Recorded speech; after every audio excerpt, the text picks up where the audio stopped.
Hello guys, so ngayong araw, ang i-review ko naman sa inyo ay ang Toyota Vios XLE which is a 2020 model. So ito siya guys, tingnan muna natin ang outer design niya. Vios XLE.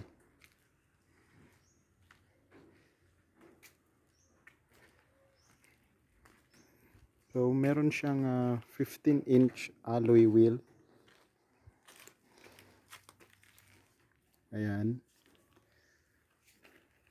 Meron din siyang signal lights dito. And maganda ang design ng headlights ng Toyota Vios XLE ngayon at saka ibang variant.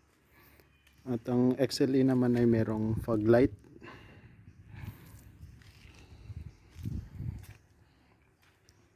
Yan.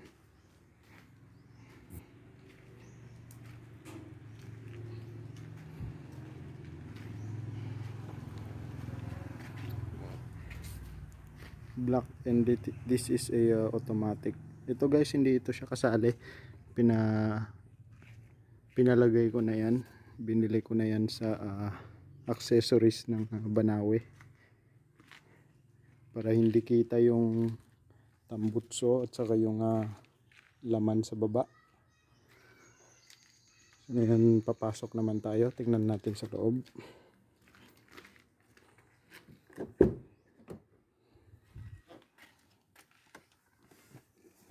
Ayan. So automatic po ito siya guys.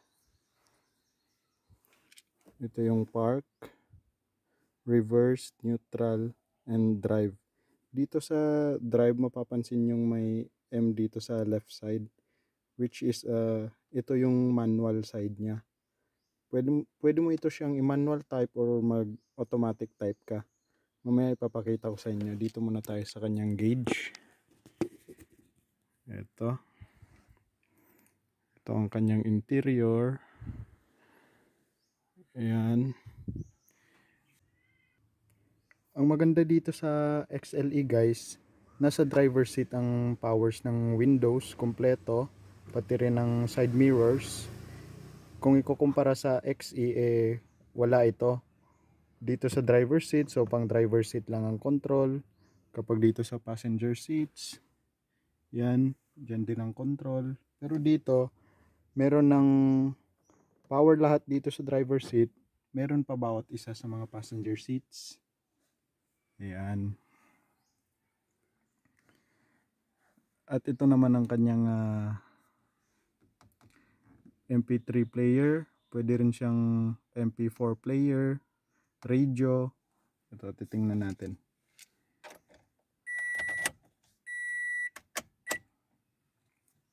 So try ko siyang papaandarin guys. Ito pala ang kanyang gauge. Ayan. So pwede mo siyang ilipat-lipat dito kung anong gusto mong makita. Itong pindutan dito ang kanyang control.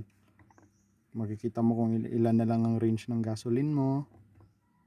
Kung anong average kilometers na tinatakbo ng sasakyan mo. At kung ilan na ang odo na natakbo mo. Yan, naka-music pa. Hinaan muna natin. Yan. So ako dito ko talaga nilalagay sa range. Para siyempre, kitang-kita mo kung ilan na lang aabuti ng gas mo. Ito ang kanyang music player. Wala nga lang siyang navigation. Kung gusto mo, pwede mo rin tong papalitan. Bili ka ng bago. Ayan.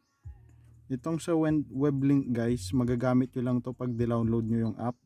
May kailangan kayong i-download na app. Yan. Pag ma-download nyo yan, magagamit nyo na siya. Which is pwede kayo habang nag-i-internet, pwede nyo magamit dyan. Para siyang mirroring ba.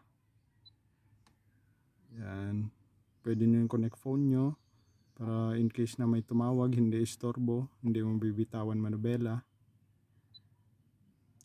Ito may auxiliary rin siya, may Bluetooth, may disc at pang MP4 iPad. So dito lang ako sa USB para hindi trabahoso. Andyan na siya, nakasaksak na yan siya dyan. So ito ang para sa temperature sa aircon niya. Dito ang fan. At ito ang control kung gusto mo sa half lang, medyo may hangin sa baba, or gusto mo sa baba lang talaga ang hangin. Sa baba at sa taas malakas.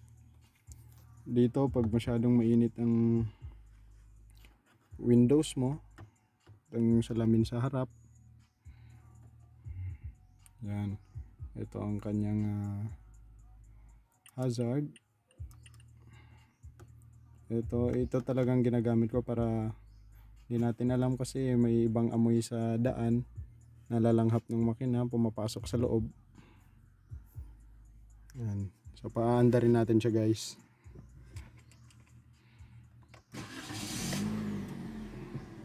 Yun. Nag-install din ako ng dashcam, front and rear. Ayan.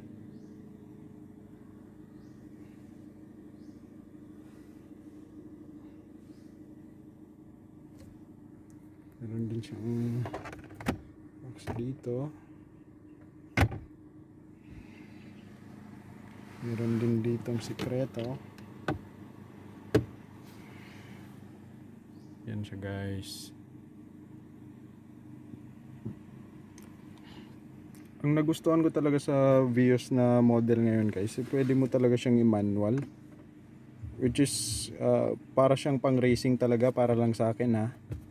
Parang pang racing talaga, yung talagang damang-dama mo yung power ng sasakyan. Yan. So pakinggan natin ang tunog niya sa labas. So dito pala ang unlock ng ating rear, yung compartment natin sa likod. Dito rin sa gas compartment. So open natin yung compartment. Yun.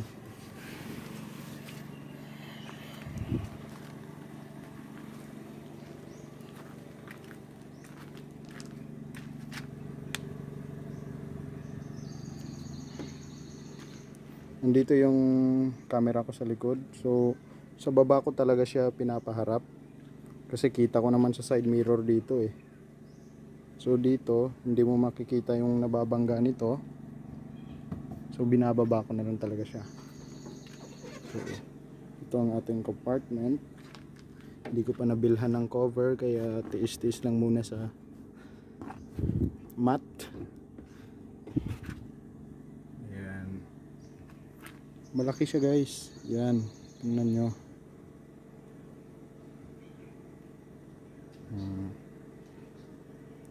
Close na natin.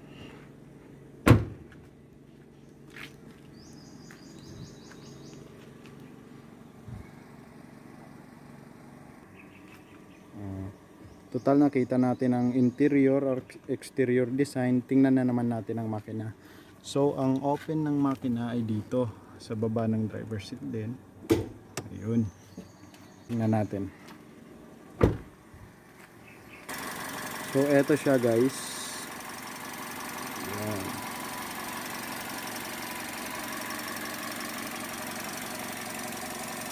Medyo madumi. Dito ako nakapag engine wash.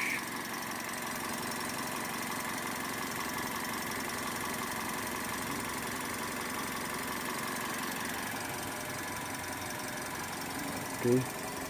So yun lang muna ngayon guys. Review ng Toyota Vios XLE. Salamat.